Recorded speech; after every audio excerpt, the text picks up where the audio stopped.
All right, let's dive right into this explainer. Today, we're going to unravel one of the absolute most universal adult struggles out there, and that is communication.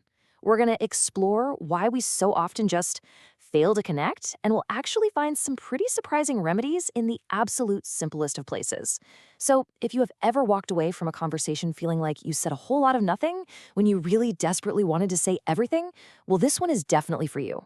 So, why is it so hard to just say what we mean? Seriously, take a second and reflect on your own missed connections.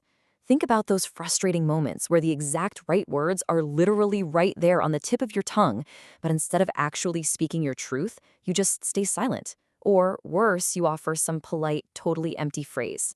It's such a relatable human tension, isn't it? That incredibly deep desire to speak, completely paralyzed by the fear of actually doing it? Okay, part one, walking past connection. To really wrap our heads around this loss of intimacy, we're going to look at a classic short story by Langston Hughes called Early Autumn. It sets the scene of this incredibly painful, completely accidental encounter. Basically, former lovers, Mary and Bill, bump into each other in a park in New York after years of being apart. Now, when they were young, they spent nights just walking and talking together. But now, after a bitter breakup and all those years of silence, they exchange literally nothing but empty pleasantries. They are physically standing right next to each other, yet they honestly couldn't be further apart.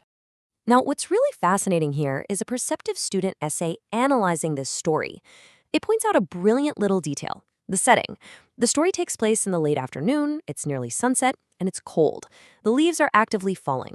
And you realize this chilly, autumnal setting perfectly mirrors the dying connection between these two characters. The blurring of the streetlights perfectly coincides with the brief, flickering end of their renewed connection. It's like the environment itself is screaming at us that time is running out. Moving right along to section 2, the tragedy of the unspoken. The essay draws a really sharp contrast here. In the story, walking represents hurried movement. It represents space and alienation. It's intensely isolating, just strangers rushing past one another without a second thought. On the flip side, talking requires actual intimacy. It demands that you slow down and make real emotional contact. And the tragedy is, Bill and Mary are so completely caught up in the walking of their adult lives that they've totally forgotten how to do the talking. And this is where the absolute heartbreak comes in. It's all in those unspoken words.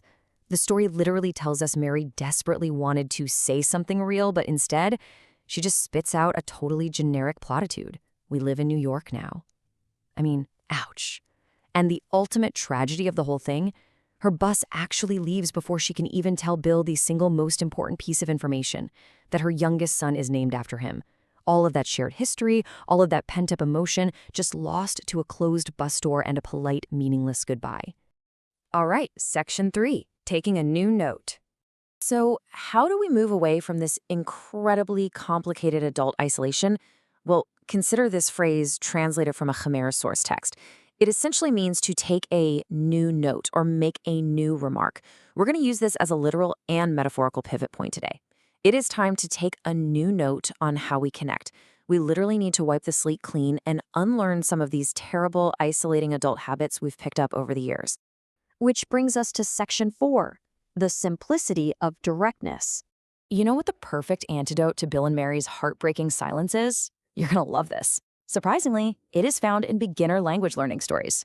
Take Bill, for instance, who hides behind polite phrases like, "You're looking very, well," when the story tells us he really meant old. He's actively hiding his judgments, right? He's putting up barriers. Now contrast that with Mimi the cat from a beginner Chinese reading story. Mimi is lonely, sees a dog, and simply walks up and says, "Hello, let's be friends." It is so vulnerable and so incredibly direct. And guess what? The dog says yes, and they run off and play together. No subtext, no hidden agenda, just pure connection. We see the exact same thing with Mary. She treats her old lover like a total stranger. She's essentially reciting her resume to him as a shield, listing her job at the bursar's office and her street address. But compare that defensive posture to a grandchild from another reading text. This kid visits the countryside, walks right in the door, and just yells, "Grandma, I came to see you."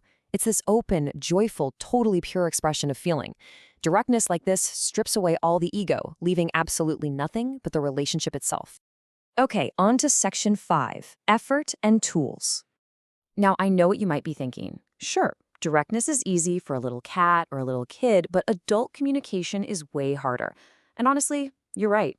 Straightforward communication requires deliberate effort, and it requires the right tools. Take the humble fountain pen. An essay on the benefits of a fountain pen points out that it writes clearly, it doesn't need to be changed out constantly, and, most importantly, it actually encourages carefulness. It forces you to slow down to write beautifully. And you guys, this is a perfect metaphor for our relationships. We need clarity in our words. We need consistency so we aren't constantly changing our stance. And we need the care to treat the other person well. Good communication, much like writing with a fountain pen, is a highly intentional act. Or let's look at the example of a student named Xiao Ming.